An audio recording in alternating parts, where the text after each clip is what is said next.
চরিলাম গত মার্চ মাসের 19 তারিখে চরিলাম মেলা থেকে জুয়েল হোসেনের TR07E8965 পালসার বাইকটি চুরি হয়। তবে তৎক্ষণাৎ সে থানায় কোনো অভিযোগ জানায়নি। নিজের মতো করেই চেষ্টা চালিয়ে যায় জুয়েল। অবশেষে সফল হয় তার চেষ্টা।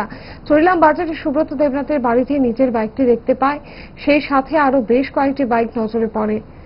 এরপর তড়িঘড়ি করে জুয়েল হোসেন বিশালগড় থানায় চলে আসেন। সমস্ত ঘটনায় থানার ওসিকে জানান।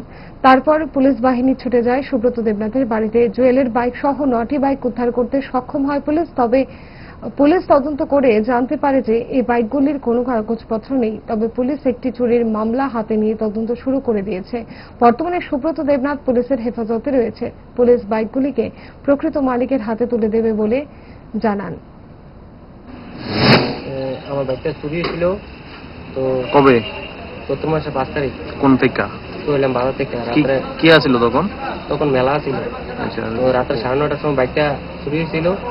তো আমি খবর পাইছি আজকে বাইকটা চললাম এখানে আছে। সুব্রত দেবনাথ তাইনের নাম, তাইনের বাড়িতে আছে।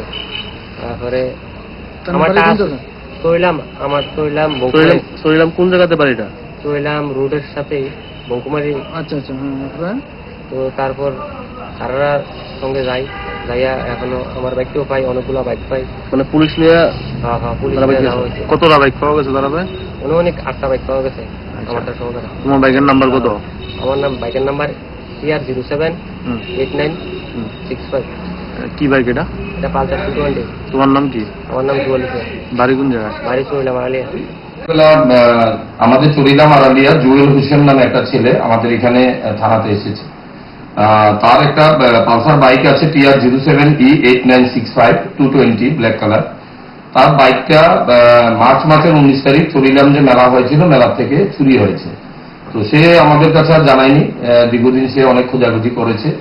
আজকে সে আমাদের থানাতে আসে। আসার পর সে একটা কমপ্লেইন দেয় যে তার বাইকটা চুরি হয়েছিল এবং সে আরো জানতে পারে আমাদের এখান থেকে আরো কিছু বাইক এলাকা থেকে চুরি হয়েছে এবং তার বাইকটাও চুরি হয়েছে। তো সে পাশাপাশি আরেকটা ইনফরমেশন আমাদের সাথে সাথে শেয়ার করে যে চরিলামে সুব্রত দেবনাথ, চরিলাম বাজারের কাছে বাড়ি, ওনার বাড়িতে তার বাইকটা দেখা গেছে যে লুকিয়ে রাখা হয়েছে বলে। তো এই খবরে বেসিসে আমরা থানার অফিসার, আমাদের একটা টিম আমরা ওর বাড়িতে পাঠাই এবং ওখানে সার্চ করার পর ঘরে যে বাইকটা চুরি হয়েছিল TR07E8965 সেটা সহকারে মোট টোটাল 9টা বাইক আমরা ওনার ঘর থেকে রিকভারি করতে পারি।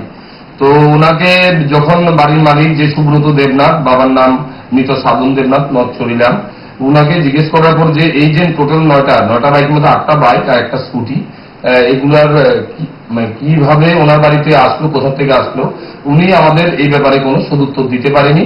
তো এখন আমরা সবগুলা বাইক এবং স্কুটি আমরা থানাতে নিয়ে এসেছি। আমরা একটা চুরির কেস নিয়েছি, সেটা তদন্ত করে দেখব এবং বাকি যে বাইকগুলো আমরা রিকভারি করেছি সেগুলো স্ক্রিন রিপোর্ট দেখে আমরা মালিকদেরও ডাকাবো এবং বিভিন্ন থানা, যে আমাদের ত্রিপুরা আরো থানা আছে, সবাইকে আমরা মেসেজ দেবো।